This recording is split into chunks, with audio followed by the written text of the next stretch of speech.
नमस्कार, आदाब, जय हिंद, भारत माता की जय। कैसे हैं भाई लोग? सब लोग कैसे हैं? उम्मीद करते हैं कि बिल्कुल स्वस्थ होंगे, सुरक्षित होंगे और आप अपना पूरा ख्याल रख रहे होंगे, क्योंकि कोरोना वायरस से डरने की जरूरत नहीं है।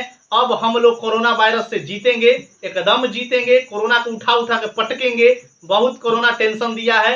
अब एकदम लग जाओ पढ़ाई में, कहे कि 2213 पदों पे दरोगा की नया बहाली आ गई है बाबू। एकदम जिलो जान से लगा दो और इस बार डबल स्टार का नारा याद रखना है। अब की बार डबल स्टार एकदम तोड़ेंगे, फोड़ेंगे और तबे मानेंगे, ठीक है ना? तो इसलिए चलो भाई, आज हम लोग बात करने वाले हैं तुगलक वंश पे। कौन सा वंश पे बात करने वाले हैं? तुगलक वंश से। लेकिन इससे पहले एगो हमरो शर्त है आप लोगों से। पूछिए क्या सर, कौन शर्त रख रहे हैं? एकदम भाई, तुम लोग के गुरुजी है ना, एगो फर्ज तो बनता है कि प्लीज एंड प्लीज बउआ, वीडियो को लाइक और सब्सक्राइब करो। पढ़ाई पसंद आ रही है, समझ में आ रही है ना? यदि समझ में आ रही है तो क्या दिक्कत है? कम से कम इसको एक बार लाइक और सब्सक्राइब तो कर दो और ज्यादा से ज्यादा लोगों के पास शेयर करो। किसके पास? जो पढ़ने लिखने वाले तुम्हारे दोस्त हैं, तुम्हारे भाई हैं, उनके पास भी थोड़ा वीडियो को शेयर करो कि वो भी थोड़ा सा मेरे द्वारा पढ़ाए गए कंटेंट से क्या करे, पढ़े और हो सके तो उनको भी इससे लाभ मिले, ठीक है ना? चलो भाई, आज हम लोग चालू करते हैं तुगलक वंश। कौन सा वंश? तुगलक वंश। यहां समझने की जरूरत है। तुगलक वंश, तुगलक वंश का जो समय रहा है वह 1320 से लेकर और 1414 ईस्वी तक रहा है। कहिएगा बहुत लंबा समय है गुरुजी। हाँ भौआ, लंबा समय तो है। 1320 से लेकर 1414 तक, मैंने दिल्ली सल्तनत काल के अधीन सबसे लंबा टाइम पीरियड ये तुगलक सन का है। किसका है? ये तुगलक लोगों का है, ठीक है ना? अब एक और बात कर रहे हैं, थोड़ा सा हंसी मजाक भी जरूरी है। मान लो खाली एकदम सीरियस मूड में पड़ा है, तुगलक, खिलजी, फलना ठेकना, गाजी, मल्लिक, ऐसा नहीं यार, थोड़ा सा हंसी मजाक भी होना चाहिए। हम तो अपने एकदम टेंशन से चाह रहे हैं कि मुक्त रहे। ये ने कोरोना तोरोना वाला ये सब आके टेंशन दे दिया। आय कोरोना, हाय कोरोना। भाई क्या कोरोना? कुछ नहीं है कोरोना। एकदम पढ़ते रहो, एकदम निरंतर, एकदम प्रतिदिन पढ़ते रहो। घर में एक रूटीन बना लो कि हाँ 5 घंटा पढ़ना है, 2 घंटा पढ़ना है, 4 घंटा, लेकिन पढ़ना है बउआ। क्या कि जानते हो, अब कोरोना से आदमी का डर भाग गया है। कोरोना जो होगा सो देखा जाएगा। बहुत टेंशन दिया कोरोना। काहे कि अब तो आपका एग्जाम भी होने वाला है सितंबर में। दरोगा हो सके तो मुख्य परीक्षा भी ले ले। और आपका जो है 2213 पद के लिए जो नया बहाली है, यो आपको चुनाव बाद ले लेगा। तो मैंने परीक्षा तो सारा होगा। अब इसके चलते हम पढ़ाई छोड़ देंगे? नहीं, पढ़ना है। पढ़ेंगे तबे ना एकदम नौकरी मिलेगा यार, और पूरा एकदम ज्यादा मैंने तिलक उलक मिलेगा, दहेज मिलेगा, एकदम दरोगा बाबू बन के आएंगे। दरोगा बाबू आ रहे हैं, ठीक है ना? तो तुगलक वंश 1320 से 1414 बात कर रहे हैं। अब यहाँ पे एक और प्रश्न आपको थोड़ा सा समझने की जरूरत है, रट्टा नहीं मारना है। मैंने पिछले बार हमेशा कहा है कि बाबू मेरे, इतिहास में रटने की गुंजाइश नहीं है। अब कहोगे कि इतिहास रट के हम प्रश्न को हल कर लेंगे, इम्पॉसिबल। इतिहास रट के प्रश्न को हल नहीं करना है। इतिहास को समझना है और एक दूसरे से कहानी को कोरिलेट करना है, कहां से कहां कहानी जा रहा है। चलो भाई, तो आप सभी छात्रों को फिर से मैं तहे दिल से अपने इस YouTube चैनल गुरु मंत्रा जीएस क्लासेस में बहुत बहुत स्वागत करता हूं। एकदम पूरा दिलो जान से स्वागत करता हूं।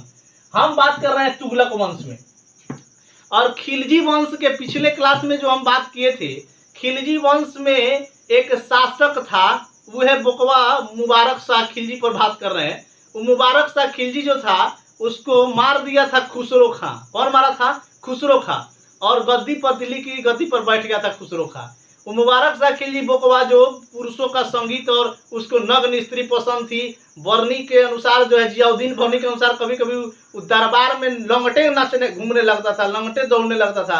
वे पगला पे बात कर रहे हैं। तो मुबारक शाह खिलजी की हत्या कर दिया कौन? खुसरो खां।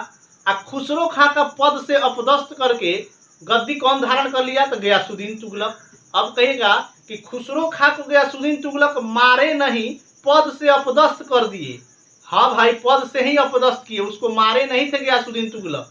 कहिएगा काहे सर? तो थोड़ा सा समझो कहानी। यहाँ पर मैं नाम लिख रहा हूँ खुसरो खां। कौन खां भैया? खुसरो खां। और एक नाम लिख रहा हूँ गयासुद्दीन तुगलक। गयासुद्दीन तुगलक। हाँ भाई, चलो गयासुद्दीन तुगलक आ गए। खुसरो खां ने गयासुद्दीन तुगलक को पद से अपदस्थ कर दिया, माने पद से हटा के फेंक दिया। है भागो, तुम कहां से आ गया शासन करने, मैं हूं यहाँ का सुल्तान बनूंगा, तुम कौन हो जी। पद से अपदस्थ इसलिए किया कि दोनों के बीच एगो शर्त लगल था, एगो वेट लगल था, एगो बाजी लगल था। कहिएगा कौन बाजी गुरुजी? देखो भाई, बाजी यह लगल था कि ये दोनों में एक दूसरे से बाजी यही था कि कहा था कि हम दोनों में जो व्यक्ति तुर्क होगा, कौन जाति का होगा, जो व्यक्ति तुर्क होगा उहे दिल्ली की सुल्तान बनेगा। अब बात आती है कि भाई तुर्क तो इसमें गयासुद्दीन तुगलक था और खुसरो खां तो तुर्क था नहीं, एक मुस्लिम था, तो इसलिए गयासुद्दीन तुगलक शर्त के अनुसार दिल्ली का क्या बन गया, सुल्तान बन गया। और खुसरो को मजबूरी में पद क्या करना पड़ा, छोड़ना पड़ा। कहा आइए महाराज, हम मुस्लिम हैं, हम तुर्क तो है नहीं, आप तुर्क हैं तो लीजिए, आप ही दिल्ली पर राज कीजिए। बात क्लियर है, समझ आ रहा है ना। तो ये कहानी थी। अब बात करते हैं कि गयासुद्दीन तुगलक, अब सबसे पहले हम थोड़ी सी बात कर लें कि तुगलक वंश में 3 शासक लोग शासन किए हैं। तुगलक वंश में कितना शासन किया है? 3 गो। देखिएगा कौन कौन है तीनों। सबसे पहले हम बात करते हैं, पहला जो शासक है उसका नाम है गयासुद्दीन तुगलक। पहला शासक है उसका नाम क्या है? गयासुद्दीन तुगलक नाम है।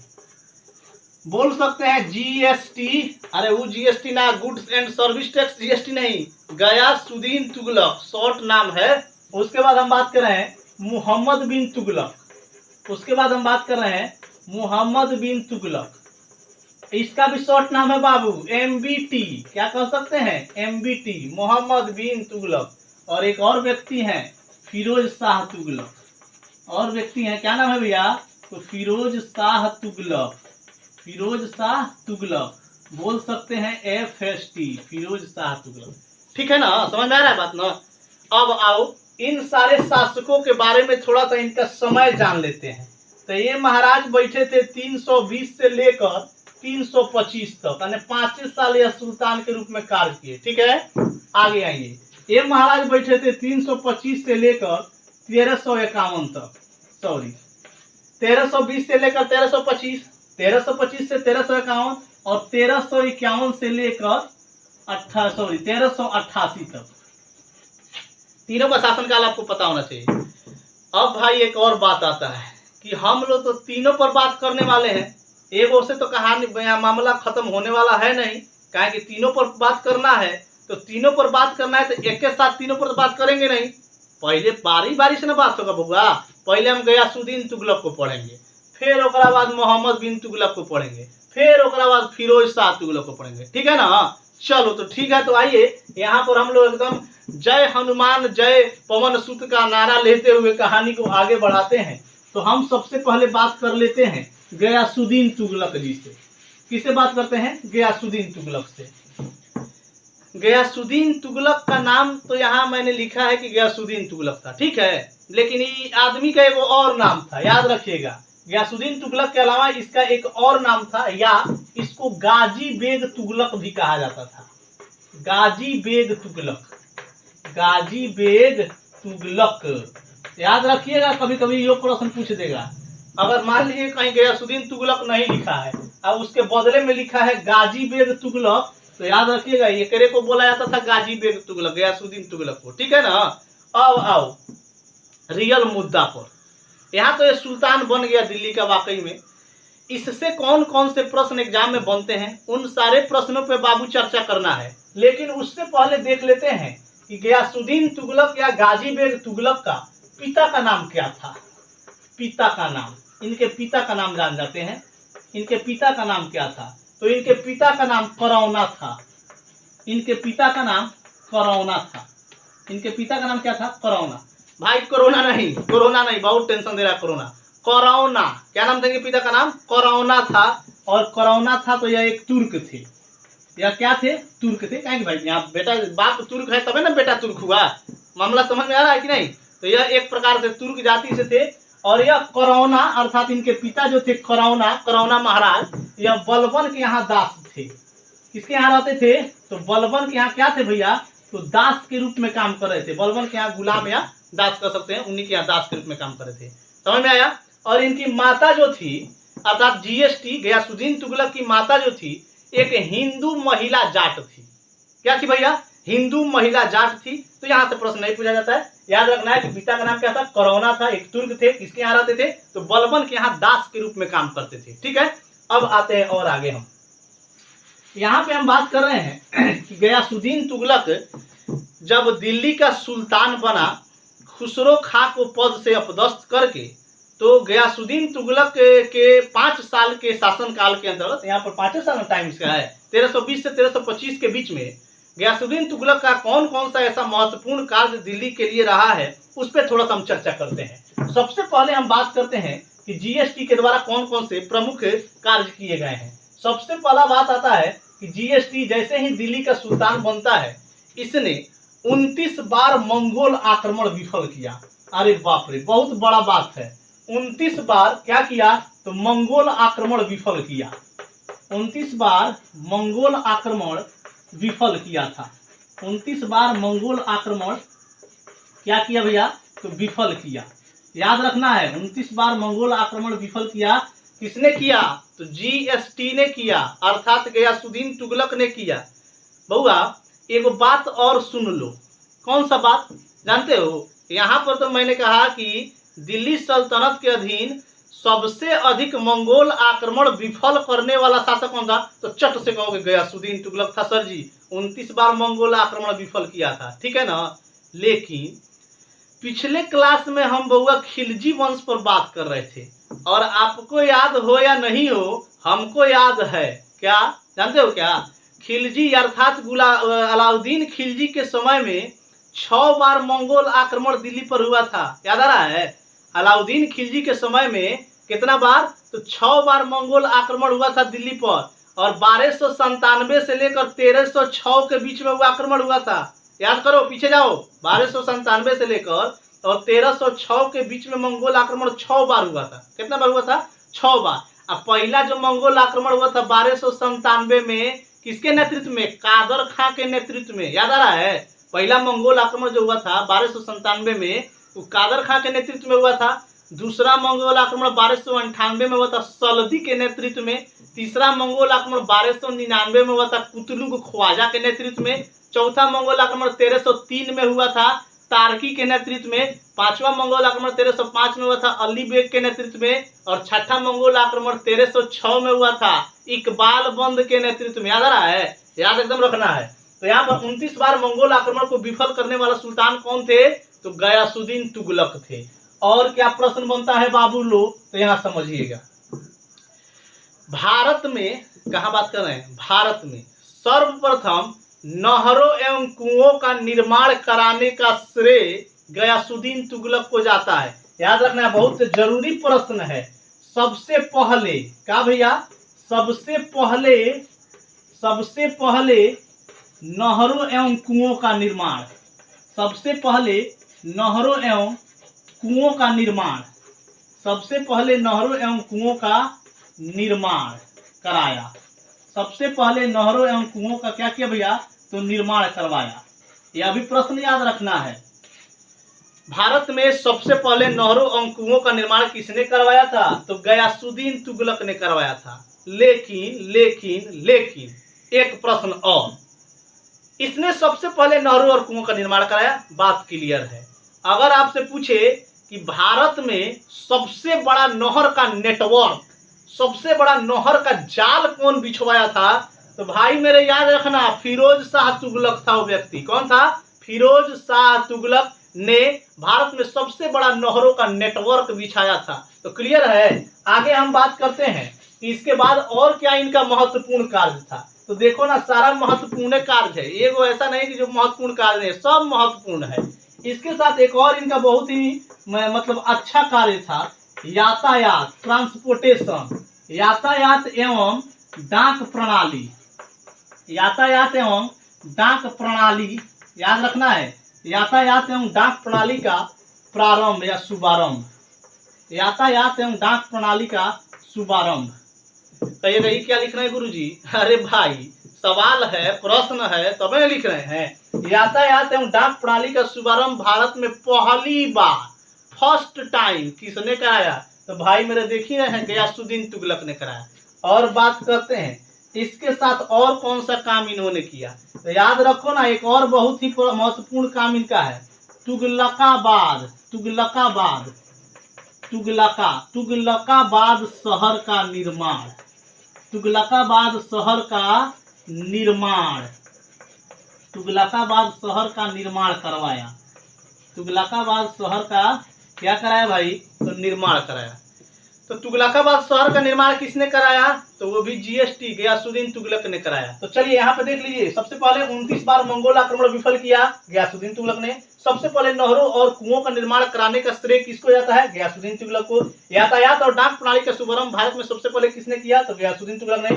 तुगलकाबाद शहर या नगर का निर्माण किसने कराया? तो गयासुद्दीन तुगलक ने। और भी ज्यादा बात करना है इस पे, समझिएगा यहाँ पे एक और बात।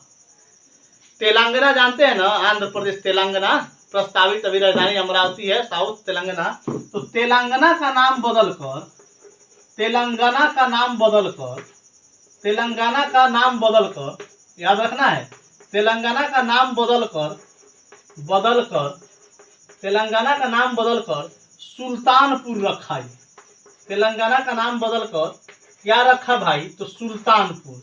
तेलंगाना का नाम बदलकर सुल्तानपुर रखा। ये क्या किया सर? अरे भाई ठीक तो किया। तेलंगाना का नाम बदलकर सुल्तानपुर किसने रखा? तो याद रखना है, गयासुद्दीन तुगलक ने रखा। किसने रखा? गयासुद्दीन तुगलक ने। और क्या प्रश्न है भाई? तो एक प्रश्न और है, 1/10 से 1/11 के बीच में, मतलब कहने का बात समझिएगा, इसने अपने राजस्व अधिकारियों को यह आदेश दिया, जो रेवेन्यू कलेक्ट करने वाले अधिकारी लोग इनके यहाँ थे, उनको यह एक आदेश जारी करता है कि सुनो, 1/10 से 1/11 के बीच में ही कर होना चाहिए, इससे ज्यादा कर नहीं लेना है। तो ये भी बात याद रखना, 1/10 और 1/11, 1/10 से लेकर 1/11 के बीच में ही कर लेना है। 1/10 से 1/11 से अधिक कर नहीं लेना है, से अधिक कर नहीं लेना है, से अधिक कर नहीं लेना है, से अधिक कर नहीं लेना है।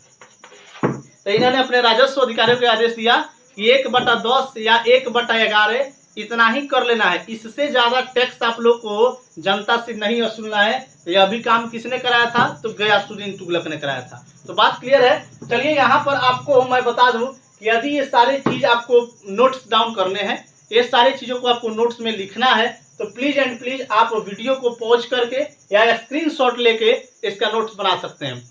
आगे हम बात करें तो थोड़ी सी बात को और समझिएगा, गयासुद्दीन तुगलक के द्वारा और कौन कौन से कार्य किए गए थे। गयासुद्दीन तुगलक के द्वारा और कौन कौन से कार्य किए गए थे, उस पर थोड़ी सी और हम चर्चा करेंगे। देखिएगा, ये सारी चीज तो इन्होंने किया ही था, इसके अलावा एक और काम किया था कि जो भूमि जनता को दी गई, दिल्ली की जनता को कुछ भूमि दिया गया था, उन भूमि को वापस करा लिया। यहाँ पर समझिएगा बात को, दिल्ली के जनता को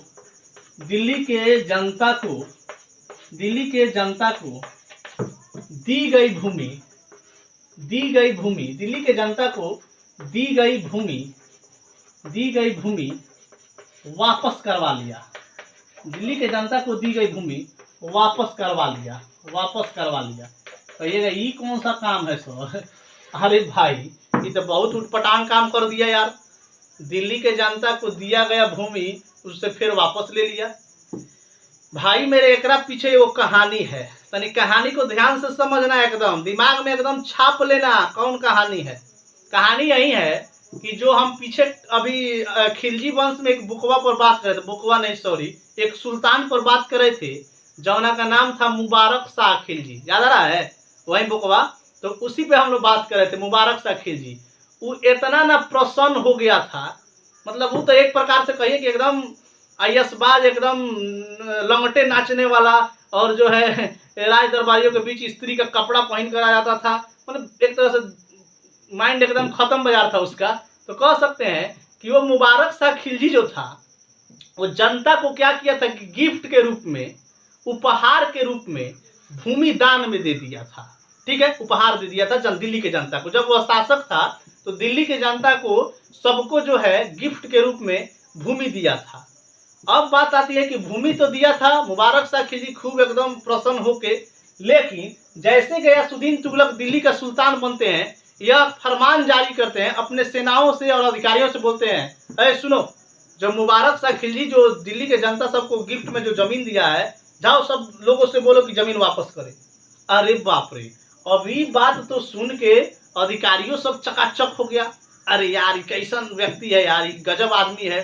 जान जनता को जो जमीन दान में दिया है मुबारक शाह खिलजी, वो बेचारा तो एगो मैंने उपकार का काम किया कि दिल्ली की जनता को जमीन दे दिया उपहार में, लेकिन ये आदमी कैसा है यार कि जमीन को फिर वापस करा रहा है। ये सब बात आ रहा था। अधिकारी और सेना भी इसको मतलब क्या कहें, मतलब इसको ये कर रहे थे। अब कहने का मतलब है कि अब तो उनके यहाँ सेना थे, अधिकारी थे, पैसा पे काम कर रहे थे। कोई भी व्यक्ति किसी के पैसा पर अगर पलेगा, किसी के टुकड़ा पे पलेगा, तो उसको तो भला या बुरा उसका बात तो मानना पड़ेगा। तो उसका आदेश है कि तुम लोग जाओ और सारा जमीन कहो कि वापस करें। अब सारा अधिकारी और सेना गए, एक एक व्यक्ति से मिले, सब लोग से पारापारी बोले कि अरे सुनो, महाराज का आदेश है कि तुम जो मुबारक शाह खिलजी तुम लोग उपहार में जो जमीन दिया सब वापस करो। तो वो सब कहा क्या है, ऐसे कैसे होगा, हम लोग उपहार मुबारक शाह खिलजी से मांगने गए थे, अपना मन से उपहार दिया था, हम लोग वापस नहीं करेंगे। तो कहा सुनो, वापस नहीं करोगे, अभी हम हुजूर से बोलेंगे, मतलब सुल्तान साहब से बोलेंगे, तो आएंगे तुम लोग का सब मतलब बड़ी मार पड़ेगा तुम लोग को, वापस करो। डरा के बेचारा सब कहा ठीक है ले लीजिए, हटाइए, हम लोग को झगड़ा झंझट नहीं करना है। लेकिन वही में वो बाबा था यार, याद रखना बाबा कौन था, तो बहुत बड़ा प्रश्न यहाँ से बनता है। एक बाबा थे, उनका नाम था यहाँ पर निजामुद्दीन औलिया। बाबा का नाम याद रखना है, आजकल तो ढेर बाबा हो रहे हैं, ठीक है ना, लेकिन ये बाबा भाई मेरी सब रियल बाबा लोग थे। आजकल के जैसा आसाराम और राम रहीम जैसा बाबा नहीं थे। ये लोग के मतलब अंदर एकदम डायरेक्ट ईश्वर बसते थे, ये बाबा लोग थे। ये जो कुछ कहते थे एकदम हो ही जाता था। आजकल वाला ये ढोंगी राम रहीम और ये आसाराम और ये फलना जो भी है सब बाबा कपटी बाबा, ऐसा बाबा ये लोग नहीं थे। तो एक बाबा जो निजामुद्दीन औलिया थे, यह एक प्रसिद्ध सूफी संत थे, एक सूफी थे, बहुत मतलब सूफियों में श्रेष्ठ इनको माना जाता है। और आप दिल्ली में इनके नाम पर निजामुद्दीन औलिया जो हजरत कैंट भी बनाया गया, स्टेशन भी है। अब बात आती है कि इनसे जब मांगने सब अधिकारी और सेनानी लोग गए, क्या औलिया जी आप भी जमीन वापस कीजिए, महाराज का हुक्म है। ये कहें नहीं, मैं जमीन वापस क्यों करूंगा, ये थोड़ा सा मतलब इग्नोर करने लगे बात को। तो सब कहा ठीक है, नहीं कीजिएगा तो हम लोग सुल्तान से जाके कह दे रहे हैं। तो उसी पर कहे निजामुद्दीन औलिया कि जाओ अपने सुल्तान से कह देना, जाके कह देना हुनूज दिल्ली दूर अस्त, हुनूज हुनूज दिल्ली दूर अस्त, हुनूज दिल्ली दूर अस्त, ये इनका शब्दावली था। जा कह दो अपने सुल्तान से कि बाबा कहे हैं कि हुनूज अभी दिल्ली दूर अस्त। जानते हो कहे कहे, इनको पता था कि जो गयासुद्दीन तुगलक था वह उस समय दिल्ली में नहीं था, वह उस समय दिल्ली में नहीं था, वह बंगाल अभियान में बिजी था, उधर अर्थात बंगाल पर आक्रमण करने गया था, बंगाल अभियान में था। तो इसलिए ये बोले कि जाओ अपने महाराज से कह दो कि हुनूज दिल्ली दूर अस्त, यानी अभी दिल्ली बहुत दूर है, जाकर उनसे बोल देना बाबा कहें अभी हम जमीन वापस नहीं करेंगे। अब यह बात सुन के जो है कि वो लोग चल गए। और हालांकि तो गयासुद्दीन तुगलक तो दिल्ली में थे नहीं, वह तो बंगाल अभियान में बिजी थे। आपको बता दें निजामुद्दीन औलिया के बारे में पिछले क्लास में हम लोग बात भी किए हैं। यह निजामुद्दीन औलिया अमीर खुसरो के गुरुजी थे। निजामुद्दीन औलिया जो थे अमीर खुसरो के गुरु थे, मतलब उनके जो है गुरु थे, उनका शिष्य अमीर खुसरो था। ये भी बात आपको याद रखना है। अब हम बात करते हैं कि इसके बाद और कौन कौन से कार्य गयासुद्दीन तुगलक के द्वारा किया गया था। देखिएगा गयासुद्दीन तुगलक के द्वारा एक और कार्य थोड़ा सा हमको याद रखना है कि 1325 ईस्वी में, ध्यान समझिएगा, 1325 ईस्वी में गयासुद्दीन तुगलक की मृत्यु हो जाती है। बात को ध्यान समझिएगा, 1325 ईस्वी में गयासुद्दीन तुगलक का डेथ हो जाता है। और वो डेथ कैसे होता है आपको बता दें, जब गयासुद्दीन तुगलक जो है दिल्ली से बंगाल अभियान से वापस दिल्ली के लिए लौट रहा था, तो दिल्ली से 8-9 किलोमीटर पहले ही एक लकड़ी के महल से जैसे वो निकला, प्रवेश करके उसमें से निकलना था आगे, तो जैसे ही लकड़ी के महल से गुजर रहा था तो लकड़ी का महल अचानक गिरा और गयासुद्दीन तुगलक का वहां पे मृत्यु हो जाता है। अब बात आती है कि प्रश्न यह आता है कि बहुत सारे इतिहासकारों ने यह बताया कि गयासुद्दीन तुगलक को जो है निजामुद्दीन औलिया श्राप दिए थे। देखिए मैंने भी बहुत सारे ऐसे बुकों में पढ़ा है कि ऐसा उनके मन में यह इच्छा नहीं थी कि हम उसको श्राप दिए हैं गयासुद्दीन तुगलक मर जाएगा, ऐसा कुछ नहीं था। उन्होंने बस एक अपने विचार को रखे कि हाँ जमीन वापस करेंगे या नहीं करेंगे, लेकिन जाओ तुम अपने सुल्तान से कह दो कि अभी दिल्ली दूर है, वो आएगा तो हम लोग सलट लेंगे, आपसी मामला है। अब जैसे ही यह बात को निजामुद्दीन औलिया सुनते हैं कि यार गयासुद्दीन तुगलक का तो मृत्यु हो गया, लकड़ी के महल गिरने से दब के मर गया, वो भी अपना प्राण जो है उसी समय अर्थात 1325 में ही त्याग देते हैं। तो बताओ यहाँ पर उनके मन में ऐसा तो कुछ था नहीं, वो अपना प्राण भी एक देखो सूफी, उस समय के जो भी सूफी लोग थे वो डायरेक्ट ईश्वर का एक स्वरूप जैसे माने जाते, उन लोग में डायरेक्ट ईश्वर का आत्मा जो है निवास करती थी। तो वो भी इस बात से कहे कि अरे यार हम तो ऐसा कुछ किए नहीं है, चलो हम भी अपना प्राण को जो है त्याग देते हैं। तो 1325 में वो भी अपना जो है उनका मृत्यु हो जाता है निजामुद्दीन औलिया का। अब बात आती है कि यहाँ से एक प्रश्न अच्छा बनता है कि जो लकड़ी का वो महल था, लकड़ी का जो महल था, लकड़ी का महल जो था, वो लकड़ी का जो महल था वह महल किसका था? तो आपको बता दें वह महल जो था वो एमबीटी का था। एमबीटी बोले तो मोहम्मद बिन तुगलक का था। इसी को जौना खां या जूना खां भी कहा जाता है, इसी को जौना खां या जूना खां के भी नाम से जाना जाता है। इसी व्यक्ति ने मोहम्मद बिन तुगलक ने ही उन लकड़ी के महल को बनवाया था जिसमें गयासुद्दीन तुगलक का जो है दब कर मृत्यु हो गया था। लेकिन प्रश्न यह नहीं है, प्रश्न यह है कि उस लकड़ी के महल को बनाया कौन था? तो उस लकड़ी के महल को बनाने का जो श्रेय जाता है वह अहमद खान ने बनाया था। उस लकड़ी के महल को किसने बनाया था? तो याद रखना है उस लकड़ी के महल का जो वास्तुकार थे वह कौन थे? अहमद खान थे। कौन थे? अहमद खान ने उस लकड़ी को महल को बनाया था। लेकिन बनवाया कौन था? तो मोहम्मद बिन तुगलक यानी जूना खान ने उस लकड़ी के महल को बनाया था। ये प्रश्न आपको थोड़ी सी याद रखनी है। तो उम्मीद करते हैं यहाँ पर आपको सारी बातें जो है गयासुद्दीन तुगलक से समझ में आई होंगी। अब थोड़ी सी एक और बात कर लें। गयासुद्दीन तुगलक जो थे, गयासुद्दीन तुगलक यह प्रारंभ में अर्थात जब दिल्ली के सुल्तान नहीं बने थे तो उससे पहले दयालपुर, एक जगह का नाम है, याद रखिएगा कहाँ? तो दयालपुर। जब यह दिल्ली के सुल्तान नहीं बने थे तो उससे पहले यह दयालपुर के राज्यपाल थे, दयालपुर के गवर्नर थे। कहाँ के राज्यपाल थे? तो दयालपुर के क्या थे भैया? राज्यपाल थे। तो बात क्लियर है। इसलिए आप लोगों को थोड़ा सा मैं और जानकारी दे दूं कि आज हम लोग तुगलक वंश में प्रवेश कर गए हैं। इसके बाद हम लोग सैयद वंश को पढ़ेंगे और उसके बाद हम लोग लोधी वंश को पढ़ेंगे। दिल्ली सल्तनत कंप्लीट हो जाएगा। फिर आगे हम लोग सिस्टमेटिक तरीके से मुगल डायनेस्टी पे बात करेंगे।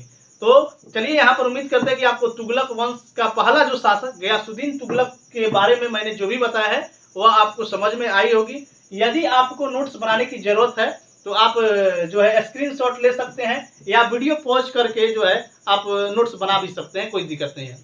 तो आपको चलते चलते एक बात फिर से मैं आप सभी छात्रों को यह जो है सूचना दे रहा हूं कि 2213 पदों के लिए बिहार दरोगा का वैकेंसी आ गया है। फॉर्म भी उसका फिलअप हो रहा है। जो भी दरोगा की तैयारी करने वाले छात्र हैं वो एकदम फॉर्म को भरे और एकदम लगन और जोश के साथ अपनी तैयारी को करते रहें। ये कोरोना वोरोना इस सब से अब डरने की जरूरत नहीं है, जो होगा सो देखा जाएगा। अरे यार हम लोग युवा हैं, भारत की शान है, हम लोग को डरने की क्या जरूरत है? हम लोगों को मेहनत करना है और केवल अपना टारगेट रखना है कि हमारी मंजिल को पाना है। हम अपने मंजिल के लिए कुछ भी कर सकते हैं। तो इसलिए आप लोग अपनी तैयारी को निरंतर बनाए रखें। अब ये नहीं कि कोरोना है तो 6 महीना से तो कोरोना था तो नहीं पढ़, बहुत सारे छात्र नहीं पढ़, लेकिन नहीं, अब आपको ये सब कोरोना वगैरह से इस सब से कोई दिमाग पर टेंशन नहीं लेना है। बस सिर्फ और सिर्फ आप अपनी पढ़ाई करते रहिए। घर में पढ़िए, द्वार में पढ़िए, छत पर पढ़िए, कहीं पढ़िए, लेकिन पढ़िए। घर पर सेल्फ स्टडी आपकी बहुत जरूरी है आज के समय में। क्योंकि भाई जानते हो ये तो आप जब जो भी लोग है कोरोना का बात कर करके हम नहीं पढ़ेंगे, कोरोना खत्म होगा पढ़ेंगे, एक के बार एडमिट कार्ड आ जाएगा कोरोना। अब जैसे कि आप लोग को पता भी होगा कि अभी मान के चलिए कि अगस्त चल रहा है और सितंबर में बहुत सारी परीक्षा, एकदम स्वाभाविक है कि सितंबर अंतिम तक, लास्ट सितंबर तक परीक्षा होनी है। तो इसलिए आपके पास अब समय कम है, इसलिए अब आप जो है कोरोना के पर दोष मत मढ़िए। अपना तैयारी भाई बिल्कुल ईमानदारी से कीजिए। और हाँ, जो व्यक्ति ईमानदारी और लगन से अपनी तैयारी कर रहा है उसको भाई मेरे एक दिन मंजिल जरूर मिलेगी, वह कामयाब होगा, इसमें कोई दो राय नहीं है। तो चलिए हम लोग फिर आज विदा लेते हैं। फिर अगले टॉपिक में हम लोग बात करते हैं मोहम्मद बिन तुगलक पर। बहुत बहुत धन्यवाद।